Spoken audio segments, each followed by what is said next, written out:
திமுக அரசாங்கத்துக்கு இறங்க முகம் தொடங்கிவிட்டது. எங்கே பார்த்தாலும் எனக்கு முன்னாலே பேசியவர்கள் குறிப்பிட்டதை போல ஒரு நல்லதுக்கு போனாலும் சரி, ஒரு துக்கத்துக்கு போனாலும் சரி, மக்கள் பேசுவதெல்லாம் திமுக ஆட்சி எப்போது போகும், மீண்டும் அனைத்து இந்திய அண்ணா திராவிட முன்னேற்ற கழக ஆட்சி எப்பொழுது வரும் என்ற குரல் ஒலித்துக் கொண்டு இருக்கின்றது. நாம சொல்லல, மக்களுடைய கருத்து பரவலாக இன்றைக்கு இருந்து கொண்டிருக்கின்ற யதார்த்த நிலையை இந்த நேரத்தில் குறிப்பிட விரும்புகின்றேன். மக்கள் மனம் மாறப்பட்டு விட்டது. மக்களுடைய எண்ணம் இன்னைக்கு தெளிவாக இருக்கின்றது. அடுத்த எந்த தேர்தல் வந்தாலும் அனைத்து இந்திய அண்ணா திராவிட முன்னேற்ற கழக கூட்டணி தான் வெற்றி பெறும் என்ற எண்ணம் மக்களிடத்தில் எழுந்து விட்டது. அதே போல இன்றைக்கு ஆட்சி அதிகாரத்துக்கு வந்தவுடனே வியாபாரிகளை மிரட்டுவது, கடைக்கு சென்றால் உணவறிந்து விட்டு பணம் கேட்டால் கடை உரிமையாளர் மூக்கை உடைப்பது,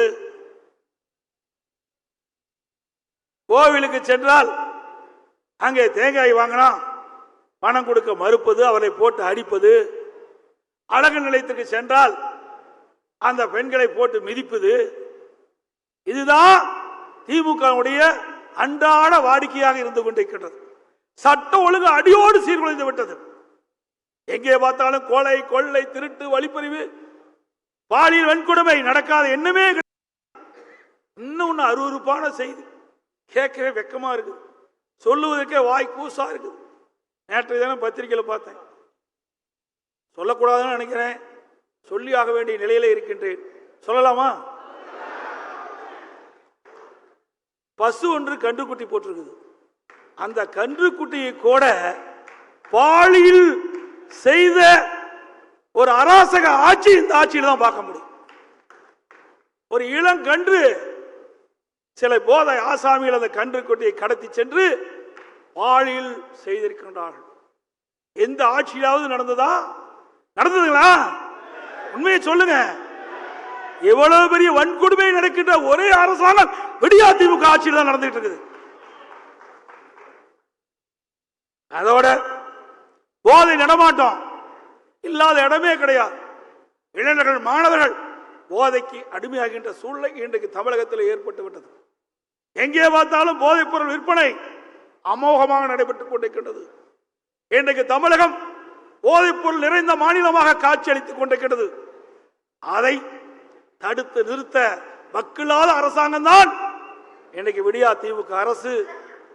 அதே இன்றைக்கு இளைஞர்கள், மாணவருடைய வாழ்வு சீரழிந்து கொண்டிருக்கின்ற காட்சியை பார்க்கின்றோம். அந்த அளவுக்கு சட்ட ஒழுங்கு சீர்குலைந்த ஆட்சி திமுக ஆட்சி. இதுதான் திராவிட மாடல் ஆட்சியினுடைய நிலை என்பதையும் நாம் உணர வேண்டும்.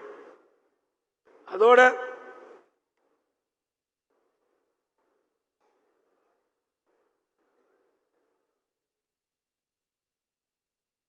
விவசாயிகள் மிக துன்பத்துக்கு ஆளாயிருக்கின்றார்கள். பேரிடர் காலங்களிலே விவசாயிகளுடைய பயிர்கள் எல்லாம் மழையிலே முழுகி சேதமடைந்து விட்டது. அதற்கு தேவையான நிவாரணத்தை வழங்காத அரசுதான் விடியா திமுக அரசு. இன்றைக்கு டெல்டா மாவட்டங்களிலே